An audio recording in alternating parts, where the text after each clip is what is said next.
Assalamualaikum warahmatullahi wabarakatuh. Perkenalkan, nama saya Ali Rahman Bayanaga. Pada kesempatan kali ini, saya selaku Project Manager akan mempresentasikan hasil kerja kami yang menghasilkan produk yang bernama Simontani. Kami dari kelas SI4802 dari kelompok 5. Sebelum membahas lebih dalam mengenai fitur aplikasi kami, izinkan saya menyampaikan latar belakang terlebih dahulu kenapa sistem ini dibangun. Seperti yang kita ketahui, salah satu tantangan terbesar dalam industri pertanian saat ini, khususnya pada rantai pasok padi, adalah terputusnya aliran informasi antara area persawahan dengan fasilitas pasca panen. Selama ini, proses pencatatan yang masih konvensional dan tidak terintegrasi membuat pihak penggilingan kesulitan memantau pasok gabah. Sementara data dari para petani di lapangan sering sekali tercecer atau terlambat dilaporkan. Berangkat dari urgensi pada permasalahan di sekitar kita, kami merancang Simontani, sebuah platform sistem informasi manajemen pertanian terpadu. Simultani hadir sebagai solusi digital untuk menjembatani transparansi aliran data dari tahap panen hingga distribusi. Secara teknis, platform ini dibangun dengan fondasi arsitektur menggunakan MVC atau yang kita kenal model View Controller, yang dimana struktur ini memadukan ketangguhan framework Laravel dan basis data seperti MySQL, serta telah berhasil dideploy secara cloud menggunakan layanan Vercel agar siap diakses kapan saja. Nah, di sini terdapat tiga role, di mana ada rice mill, ada petani, ada packager. Nah, kita mulai dari petani. Nah, untuk petani, yang kita sadari bahwa petani memiliki mobilitas tinggi di lapangan. Oleh karena itu, antarmuka untuk entitas petani difokuskan pada akses mobile. Dengan implementasi responsif web design, petani dapat mudah melakukan pencatatan lahan dan hasil panen secara real time langsung dari smartphone mereka di area persawahan tanpa khawatir tata letak aplikasi menjadi berantakan. Nah, selanjutnya di sini kita akan mempraktekkan. Yang pertama, di sini saya sudah mendaftarkan akun petani, yang dimana petani yang nanti akan mengirimkan hasil panen ke bagian rice mill.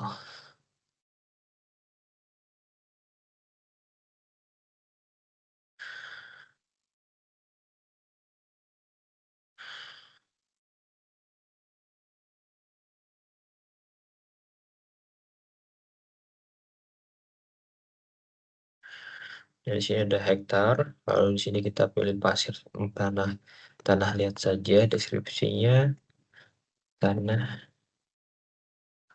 Lalu di sini kita milih foto, yang dimana nanti kalau misalnya kita mengisi lebih dari 2 MB, maka akan muncul ukuran file terlalu besar. Jadi kita harus mengisi yang kurang dari itu.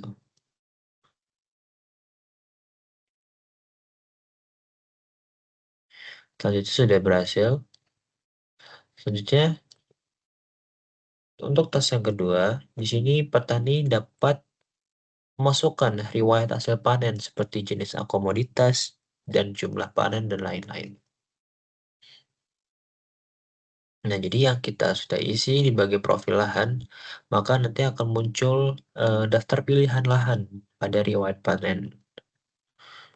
Tani padi, padi 510. Oke. Oke, langsung saja kita upload. Oke, sudah terisi. Jadi langsung muncul nama dan nama asal lahannya. Selanjutnya, di sini ada tas yang dimana petani dapat mencatat hasil transaksi setoran kepada pihak penggilingan rice mill. Jadi di sini kita klik. Nah, di sini kita sudah bisa nih lihat ada rice mill apa aja nih, ada pengolahan apa saja yang tersedia. Kita kasih ke rice mill 30. Lahannya tadi lahan Ali Rahman Banten. Waktunya sudah, jenis padi, jumlah setoran tadi ada 500. Pending, mantap. Oke, oke, selanjutnya sudah kita bisa lihat. Nah, selanjutnya kita pindah ke bagian rice mill, di mana rice mill ini adalah tempat untuk melakukan pengolahan hasil panen, atau lebih tepatnya proses pasca panen dari petani yang padi itu akan diolah oleh bagian rice mill. Rice mill 30. Oke. Nah, di sini kita bisa melihat untuk tas yang pertama, di sini rice mill dapat mencatat penerimaan gabah dari petani beserta biaya pembeliannya. Oke, kita bisa lihat di sini sudah ada nama-nama yang sudah eh, memiliki yang mengirimkan hasil data ke bagian rice mill yang dituju. Tadi siapa namanya?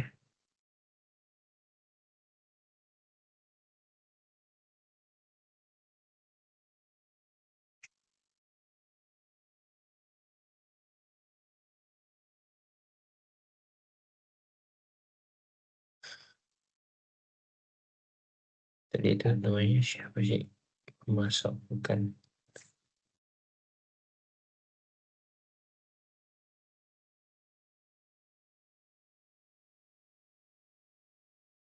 Oke.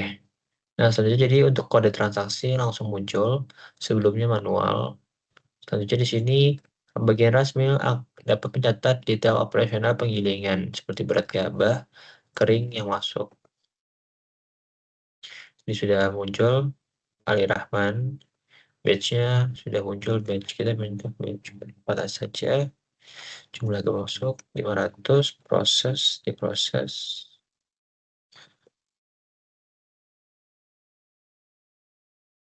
Nah, selanjutnya di sini ada tas yang dimana Rice Mill dapat melihat riwayat produksi beserta kalkulasi persentase rendeman secara menyeluruh. Ini ada batch. Jadi apa yang sudah kita isi di operasional penggilingan akan muncul di bagian riwayat produksi. Jumlah hasil beras jadi kan berkurang 150 premium.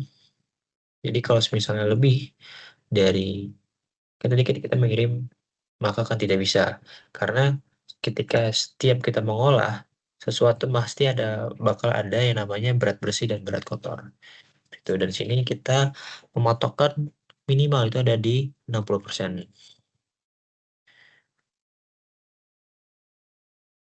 Oke, sudah muncul. Ini untuk diagramnya. Selanjutnya di sini ada yang namanya rice mill ingin mendata pengiriman beras putih ke pihak pengemas atau packager. Selanjutnya kita lihat namanya PT Packager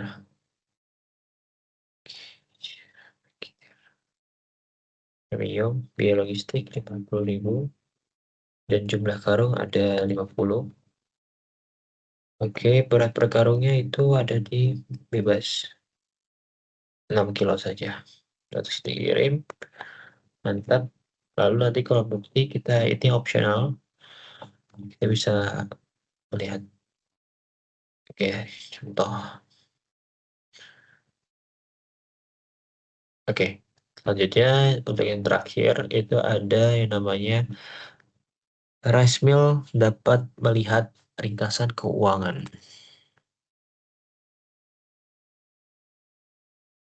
Masukkan, misalnya biaya listrik, berarti masukkan oleh penjualan beras, masuk di 50 juta, dan keterangan singkat dari Bapak.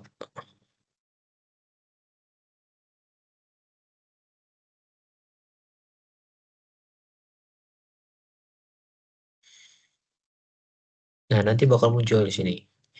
Bakal muncul jumlah hasil pemasukan. Nah, kalau misal kita bisa lihat, karena kita memasukkan uang di bulan Juni, maka akan muncul Juni 2026. Jadi kalau misalnya kita masukin Juni atau enggak Juli, atau kita masukin di bulan Desember maka muncul Desember 2026. Selanjutnya sini kita akan menggunakan pengeluaran yang dimana jumlahnya gitu kita ngeluarin 5 juta saja. Ya mesin bayar.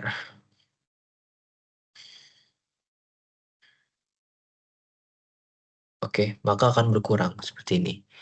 Jadi kalau misalnya kita lihat semua bulan, maka akan seperti ini. Semua bulan.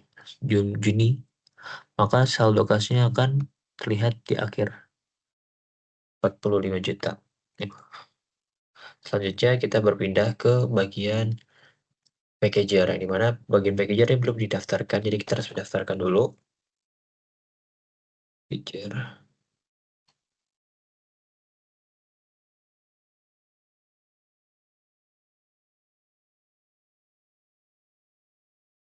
packager.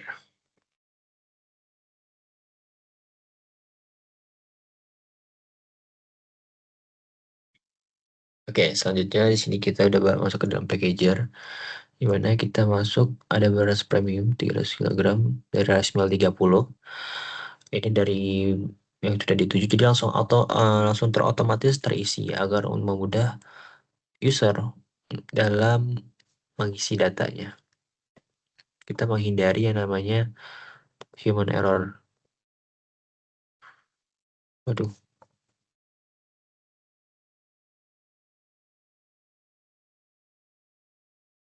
ini kita simpan. Nah, selanjutnya di bagian packager untuk tas pertama itu packager dapat menerima beras putih dari rice mill beserta total biaya. Itu yang tadi kita isi.